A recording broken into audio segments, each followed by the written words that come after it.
परम शांति। क्या धरती पर रहने वाले हम सभी मनुष्य कठपुतली हैं? क्या कोई हमें चला रहा है? तो ये बात बिल्कुल सही है कि हमें कोई चला रहा है। सूक्ष्म जगत में बैठे हुए हमारे जो मार्गदर्शक है या हमारे रचयिता है, वो हमें चला रहे हैं, लेकिन हम उनके कंट्रोल में नहीं हैं। वो हमें बिल्कुल उसी प्रकार से चला रहे हैं जिस प्रकार से चलने के लिए हमने स्वयं निश्चय किया है। हमने उनके साथ बैठकर हमारे आत्मा की यात्रा की पूरी योजना बनाई हुई है और वो इस बात का ध्यान रखते हैं कि जिस योजना को लेकर, जिस उद्देश्य को लेकर हम इस दुनिया में आए हैं, क्या वो उद्देश्य हम पूरा कर रहे हैं।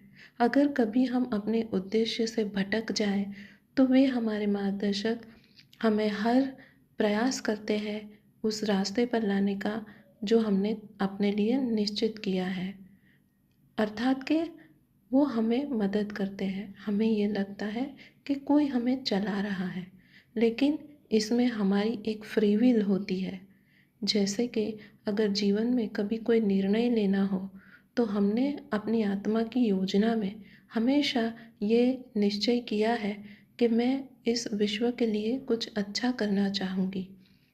तो आपका जीवन का उद्देश्य होता है कि आप विश्व के लिए कुछ अच्छा करें, लेकिन कभी कोई ऐसी परिस्थिति आ जाए जब आपके अपने ही स्वजन आपको भौतिकता में या दुनियादारी में फंसा लेने की बात करते हैं, तो उस समय आपके मार्गदर्शक आपको बार बार ऐसी परिस्थितियाँ उत्पन्न करते हैं जिससे कि आपका अंतर्मन ये कहे कि मुझे तो विश्व कल्याण के लिए जाना है।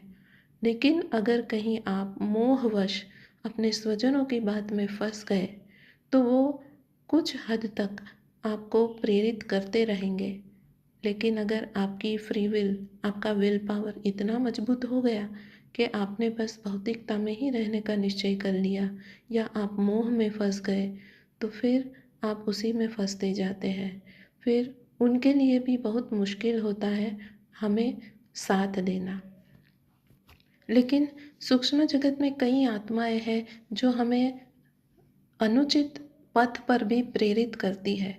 तो इसके लिए हमारे अंदर वो सक्षमता, वो समर्थता होनी चाहिए कि हम ये निश्चय कर सकें कि क्या मुझे इस रास्ते पे जाना है या इस पथ पे जाना है। और उस पथ पे जाने के लिए आत्मा के अंदर शक्ति होनी चाहिए, हमारे अंदर ज्ञान होना चाहिए, हमारी विवेक बुद्धि होनी चाहिए, हमारी बुद्धि रिफाइंड होनी चाहिए, यानी कि दिव्य बुद्धि होनी चाहिए।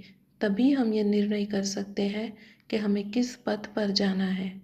क्योंकि जब बुद्धि विवेकशील होती है, तब हमें बिल्कुल उचित समझ आ जाती है कि ये पथ मेरे लिए अच्छा है और एक आत्मा के कल्याण का पथ है।